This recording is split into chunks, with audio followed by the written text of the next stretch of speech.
संक्रांत 2026च्या दिवशी आईने आपल्या मुलासाठी केलेला एक छोटासा उपाय मुलाची बुद्धी, आरोग्य आणि प्रगतीत आश्चर्यकारक बदल घडवू शकतो. हा उपाय आपल्या आजी-आजोबांच्या काळापासून केला जात आहे. पण आजच्या पिढीला याबद्दल माहीतच नाही. मुलं लहान असोत किंवा मोठी असोत, आईच्या मनात एकच मुलांविषयी चिंता असते. माझं मूल सुखी, हुशार आणि सुरक्षित राहावं.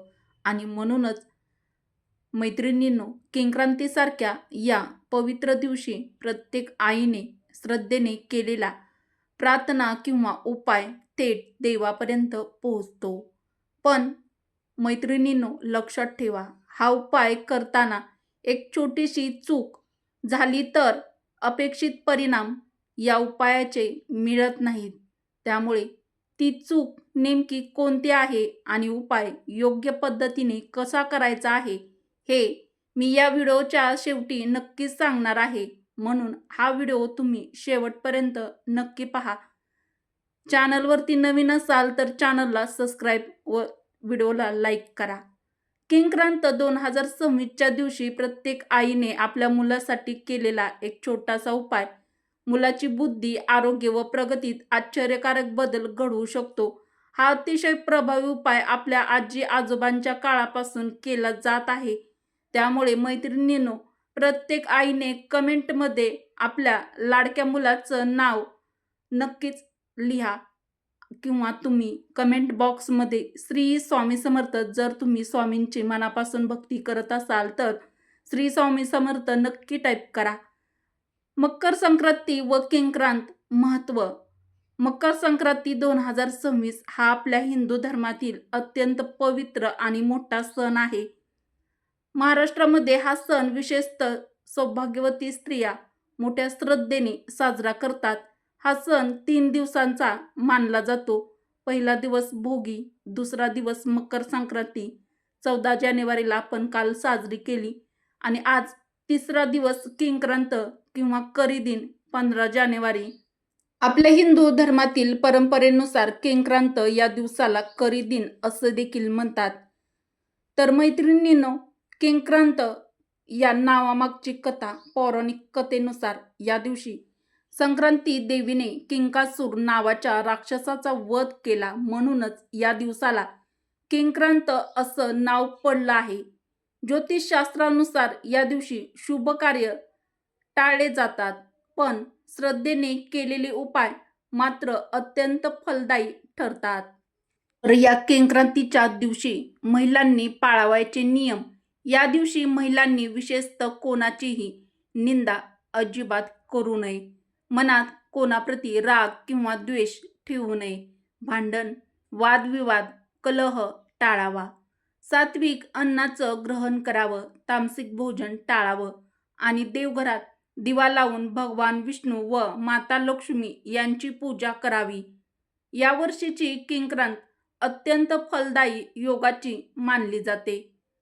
मुलांसाठी अत्यंत प्रभावी उपाय. तर प्रत्येक आईने आपल्या लाडक्या लेकासाठी नक्कीच करा. मित्रांनो, संक्रांतीचा दिवस हा आपल्या हिंदू धर्मातील फार महत्त्वाचा दिवस मानला जातो. या दिवशी आईने आपल्या मुलासाठी केलेली प्रार्थना आणि उपाय विशेषतः परिणाम देणारे ठरतात.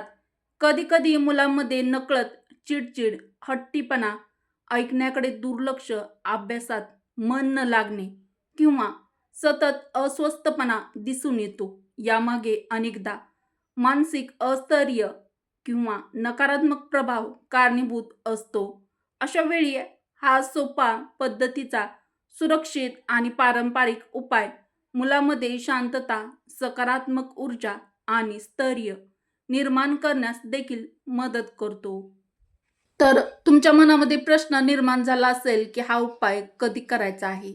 हा उपाय संक्रांतीच्या दिवशी संध्याकाळी सूर्यास्तानंतर करायचा आहे. दिवस उतरू लागल्यानंतर हा उपाय प्रत्येक आईने आपल्या लेकरासाठी करायचा आहे. तो अधिक प्रभावी मानला जातो. तर मैत्रिणींनो, या उपायासाठी लागणारं काय साहित्य, हे तुमच्या मनामध्ये प्रश्न निर्माण झाला असेल तर त्यासाठी एक स्टील किंवा तांब्याची वाटी घ्यायची. स्वच्छ पाणी त्यामध्ये घ्यायचं. त्यामध्ये चिमूटभर मीठ टाकायचं आणि एक स्वच्छ पांढरा रुमाल किंवा मग तुम्ही एखादं पांढरं कापड सुद्धा घेऊ शकता. हे साहित्य अतिशय सहज आपल्या घरामध्ये उपलब्ध होणार आहे. तर उपाय करण्याची योग्य पद्धत. सर्वप्रथम मुलाला पूर्वेकडे तोंड करून बसवा. आता वाटीत स्वच्छ पाणी घ्या आणि त्यात चिमूटभर मीठ टाका. आईने उजव्या हाताने त्या पाण्यात बोट बुडवायचं आणि आपल्या मुलाच्या कपाळावर हलकासा स्पर्श करायचा. यानंतर डोक्याच्या वरून हात फिरवायचा. पण डोक्याला स्पर्श न करता हे करताना मनात शांतपणे प्रार्थना करा. माझ्या मुलावर असलेले सर्व नकारात्मक प्रभाव दूर होवोत. देवाची कृपा माझ्या मुलावरती सदैव राहो. त्याच्या आयुष्यात बुद्धी, आरोग्य आणि प्रगती नांदो. ही प्रक्रिया 3 वेळा आपल्या मुलावरून करायची आहे. घरात 2 किंवा अधिक मुले असतील तर प्रत्येक मुलासाठी वेगळं पाणी आणि वेगळं मीठ वापरणं आवश्यक आहे. एकाच पाण्याने सर्व मुलांसाठी हा उपाय करू नये. तर जास्त मुलं असतील तर ही टीप लक्षात ठेवा. उपाय झाल्यानंतर काय करायचं? उरलेलं पाण्याचं काय करायचं हा प्रश्न तुमच्या मनामध्ये निर्माण झाला असेल तर उरलेलं पाणी घराच्या बाहेर किंवा सिंकमध्ये सोडून द्या. वाटी स्वच्छ धुवून ठेवा. पांढऱ्या कपड्याने मुलाचे हात हलकेसे पुसा. जर मुलं तुमची बाहेरगावी दूरगावी असतील तर जर तुमची मुलं तुमच्यासोबत नसतील तर त्यांच्या फोटोसमोर हा उपाय करता येतो. फोटोसमोर ठेवून त्याच पद्धतीने डोक्याच्या वरून हात फिरवत प्रार्थना करा आणि नंतर पाणी बाहेर सोडा. महत्त्वाची सूचना, हा उपाय श्रद्धेने आणि शांत मनाने केला तरच त्याचे सकारात्मक परिणाम हळूहळू तुम्हाला अनुभवायला मिळतात.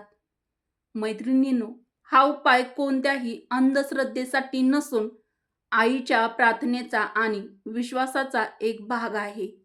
तर मित्रांनो आणि मैत्रिणींनो, हा व्हिडिओ जर तुम्हाला उपयुक्त वाटला असेल तर व्हिडिओला लाईक केलं नसेल तर लाईक देखील नक्की करा. मराठी रोहिणी किचन आपल्या चॅनलला सबस्क्राईब अवश्य करा आणि अशाच माहितीपूर्ण व नवनवीन व्हिडिओसाठी बेल आयकॉन दाबा. कमेंट बॉक्समध्ये नक्की लिहा श्री स्वामी समर्थ किंवा जय श्रीकृष्ण नक्की टाईप करा. चला तर मग भेटू अशाच पुढील एखाद्या नवीन व्हिडिओमध्ये. उपयुक्त व्हिडिओ तुमच्या मित्र परिवारासोबत बहिणींसोबत जास्तीत जास्त शेअर करायला विसरू नका. तो शेवटपर्यंत पाहिल्याबद्दल धन्यवाद.